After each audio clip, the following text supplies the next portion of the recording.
comments kind of as we were going there and realized I pulled up my YouTube channel and I'm like, why is it not live? That's interesting. So, yeah. All right. So probably if there was anybody who was live They, at 11 o'clock, they're gone. Well, They we've are already not got, we've got one live person, which is probably me and my iPod. Yep. That's what I'm saying. They're gone. We'll record this now. And What? so they can watch it later. Yeah, so let's get right into it. Hey, Q&A watchers! Hey, everybody. How's it Which going? is good because you started the last one with "Hey Q&A listeners." I know, and I had to got it correct this yourself. time. Second time's the charm. I think from now on we Yep. will start the live stream. Do about 10 or 12 minutes. Let me put my foot in my mouth, take it out, and then go. And then do it for real. And there you go. I Perfect. love it. All right. And let me just also add, because we did say this the first time, the last few weeks you've gotten familiar with this two-person shot because we've been doing two-person live streams, but because it's the Q&A, we actually have a third person who is joining us. Hey, And guys.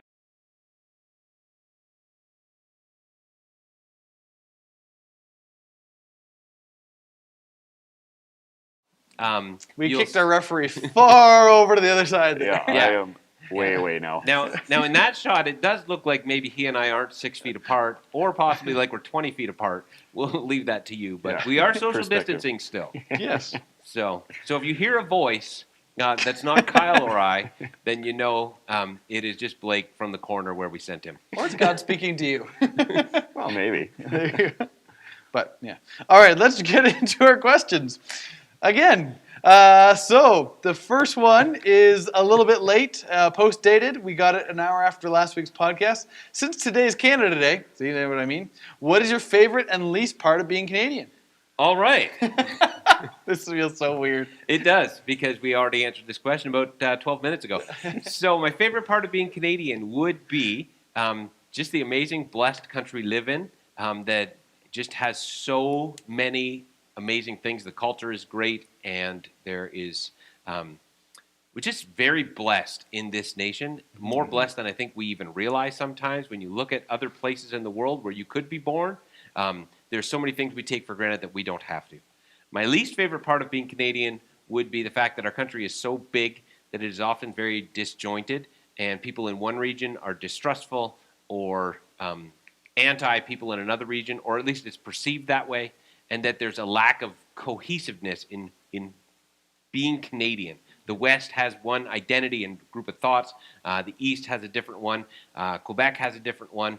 And that we don't have much that we rally around together as a nation that draws us in, but there's a lot of disjointedness because we're just so far apart physically. Yeah, I'll say I think one of my favorite parts is the diversity that I do recognize. Lived in a lot of parts of Canada, spent significant time in pretty much every province, I feel like, and really appreciate the diversity in a lot of ways, both in people and views, but also even just in the geography. I love just traveling across the country. Don't plan on road tripping again with my wife. That was stressful.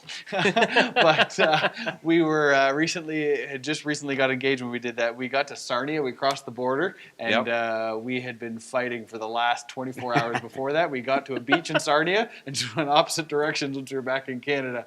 But I really appreciated the geography on that trip, and I do love my wife. So you're having a fight in the car while you were driving? Well, it was over tiredness. We're getting bonus things that come out the second time you answer this question. We had to sleep in the car the one night because we didn't book any hotels ahead of time. So we slept in the car.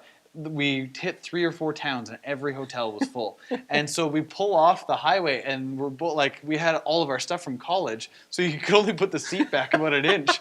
And we parked near there was a big sign, experimental forest. So it's like 2 in the morning. What does that mean? I have no idea. We didn't want to fall asleep and find out. So I was about an inch back in my seat and tried to sleep, and then I woke up about around 4:30 a.m. and was like, forget it, I'm just going to start driving again. So Ali stayed asleep while we drove, but it was overtiredness, so that ruined her. But I love the geography And I of think Canada. any married couple has had a fight in the car. Yeah. The problem with having a fight in the car is that's a really small space to have a fight. Exactly. And when you're driving, you can't just get out. That's why we got to Sarnia, headed opposite ways on the beach for an hour to cool off, got back in and finished the drive to Eastern Ontario. We actually, my wife and I picked up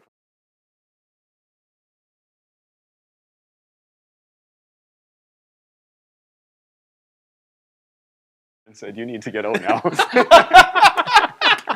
Oh, that's awesome. Ways. Like, we couldn't possibly do that in the States.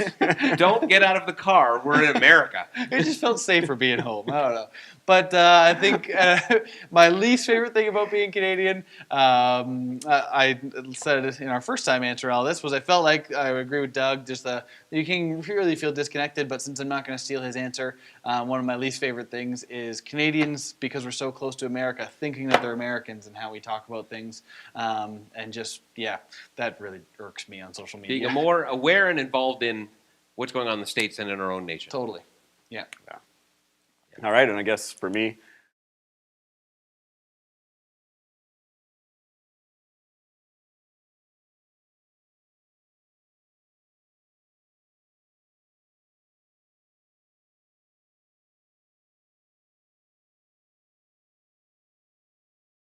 to move somewhere south where it is much warmer. I would be You know they play very hockey in the happier. South, right? Yeah, and But they don't know. So this is just more fun doing story time. So the president of the Bible college I went to, Dave Demchuk, he went down to a conference in Florida, in Tampa Bay, the year after they won the Stanley Cup. And Tampa Bay Lightning. And so he wanted to get a jersey for him. So he goes into a couple sports stores and like, hey, do you guys have hockey jerseys? And the people laughed at him like, oh, this is Florida, man. Like, you guys have two teams and one of them just won the Stanley Cup. And like, what's the Stanley Cup? So just because you go to Florida doesn't mean you get hockey. Yeah, and I will say, you have a friend that moved to the States, and when he told people he was Canadian, he could play hockey as much as he wanted. he played way more hockey for about a 10-year span in the States than he ever played here. He played like pretty much every night. Fair enough. And he would just feed into their,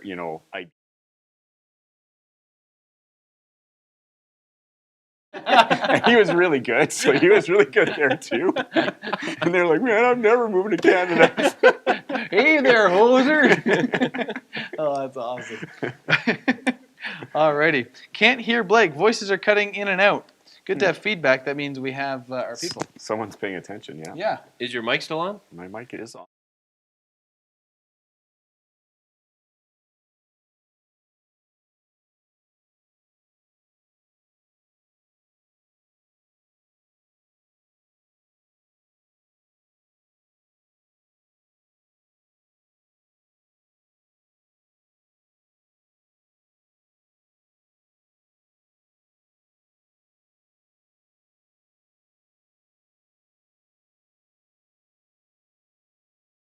There you go. All right, so on the apparently we do have some tech issues that are just being resolved right now. That is why this table is now empty, because you couldn't hear Blake, and Kyle just suddenly came down with coronavirus, so no, I'm just kidding. Kyle's fixing the problem, and because we went quickly back to the three-person setup, there was one audio thing that was overlooked, and can we hear you now, Blake? Yep. I am here. Can anybody hear me? Yes, it's moving, and so All right. people should We've be got able audio. to Good. hear you. What Blake said was his favorite part of being Canadian is... I'm going to let you answer Oh, again. sorry, I thought you were talking for What me, a which was day. nice. Hockey. Hockey is my favorite part of being Canadian. There's lots of hockey to be played here. I love it. I love hockey a lot, so it's a great place to live. But I also do not like the cold anymore. As I get older, I don't like it even more so. And I would give up hockey to live someplace warmer, someplace other than Canada. So which was the South. week when you ended your Q&A podcast, and why did it end? Let me, full transparency here. We were prepared for the two-person setup, and I said, no, you know what? Let's throw another camera in. It's great to have the three of us. And Doug Yeah. said, you're a lunatic because it's a lot of work to set up. I said, no, it's just moving the camera. And look at that. Forgot to recreate the channel with audio. And yeah.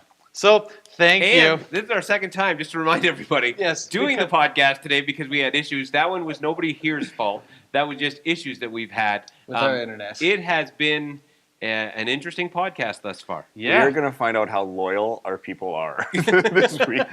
Yes. Or this is going to go viral. Watch this church's massive fail. Oh my gosh, yeah. It's 3 months into coronavirus. Does this church not know how to live stream yet? This is very true. Yeah. All right, jumping into our second question, second time. All right. Finley has a question for the Q&A tomorrow. He would like to know if heaven is in space. Great question, Finley. And as I thought about this question a little bit ahead of time, because I did see it a little bit ahead of time, in the Old Testament, heaven is certainly presented as though it's in space, and that's how people in the Old Testament thought of heaven.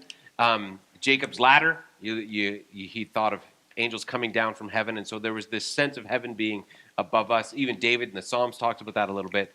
But when Jesus came, he taught something different about heaven than what we had seen before and what we'd heard before. And what Jesus taught is not that heaven is far off and not that heaven is in space, but that the kingdom of heaven is very close. And it is very accessible to us in Christ and through Christ. And I like to think of the kingdom of heaven as another dimension that we can enter through Jesus. And it's a spiritual dimension. And the reason that I think a lot of Christians miss it is because it's a spiritual dimension. And so we don't fully enter it like we could because we can't get our eyes off the physical. But I just like that idea, the picture of it being another dimension that we can access through Christ. Yeah. Continuing on with that idea of dimension, the view in Genesis in the Old Testament kind of worldview was that there were three layers to our understanding of how the universe was all put together. Of the heavens were the top layer, earth was the middle layer, and it was kind of held up on top of the oceans, which would be Sheol, the place of the dead. And so the place of Eden, though, the role of Eden was kind of the joining place of heaven and earth. They saw actually a lot of high places to be at. To go up to the mountains was to get closer to the heavens, and therefore you could feel that. But Eden itself was, from what I read, thought to be a garden on top of a mountain, which means it was the connecting place between both heaven and earth. And so the role of Adam and Eve was to take that dimension and the meeting place where the two connected, and expand that to the rest of creation, so that all of creation could taste the dimension of heaven. And so that they weren't able to fulfill, and none of us would have been able to fulfill it on our own. But the promise now with Jesus is that we get to, through him, by his work, continue that job of expanding heaven everywhere here on earth, so those two dimensions come together. If Eden was a garden on top of a mountain, the mountains were clearly smaller than the Rockies. Middle Eastern mountains. When you first said that, I was just picturing, like, you know, at the top of Mount Yamniska or something like that, a garden. Totally. And I'm like, that would be a rock garden. Totally. Not very lush. No, not at all. Yeah, awesome. Then we can jump into our third question the second time, and then we're all caught up. What is God currently speaking to you about? Well, if you watch Daily Bible Discoveries, shout out to Daily Bible Discoveries, a little ad for it there. I talk about what God's speaking to me about through the chapter of Scripture that I read that morning. And if you watch that, one of the things that I've come back to repeatedly, because this phrase just keeps sticking out to me over and over and over as I read my Bible, and I was even just praying into it last night a little while, just sitting and thinking about it and just where I'm at. The phrase is steadfast love. And just it seems like there's that idea of steadfastness and steadfast love regularly that I'm reading right now. And every time I read it, it's like God's just like tapping me on the shoulder going, pay attention to that. And as I was praying about it last night, the thought that I sensed God was speaking to me was that he wants me to have a better understanding of his love and his intimacy. I spend a lot of time thinking about the vastness, the infiniteness of God, the cosmicness of God, how our universe is billions of light years across, and God is everywhere, and everywhere in it, and yet he's still really close. And I think we typically fall on one side or the other of those. It's hard to grasp both of them at the same time. Yeah. And where I've been lately is really much more on the vastness of God, and God's wanting me to remember and get a fresh understanding of his nearness and his love. For me, one of the big ones the last couple of months is just God's been teaching me in patience through just letting me see that I've been impatient. One of the big ones that he began working with me through was just as I've shifted and grown in certain things, coming to understanding and immediately turning around and wanting others to get what I get now when I had a lot longer time than I give people. Back to the ungrateful servant and all those pieces. And and really seeing that God has given me that much patience that I need to pass that to others, give that same patience and mercy, understanding, trying to see the world through others' eyes because He's given me that as well. The bigger picture too is continuing to feed into the just awe of how great, how grand, how amazing, how much bigger than I can ever imagine God really is, and ever thought to imagine how big He really was. So that's a little bit what He's been speaking to me on. Cool. And for me, I'll just say, I've talked about it a little bit on our live streams, but basically it's just a whole season. Last fall, I started really concentrating on the presence of God, and I'm still trying to do that and notice God's presence more and more, even as we were speaking this morning here, thinking of that. And then what it's come to now is not only noticing God's presence, but trying to be aware of what God is doing. So where is God working, and how can I enter into that today?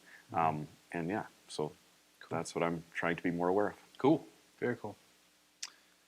If there were no constraints, what would you want church to look like when we get back together?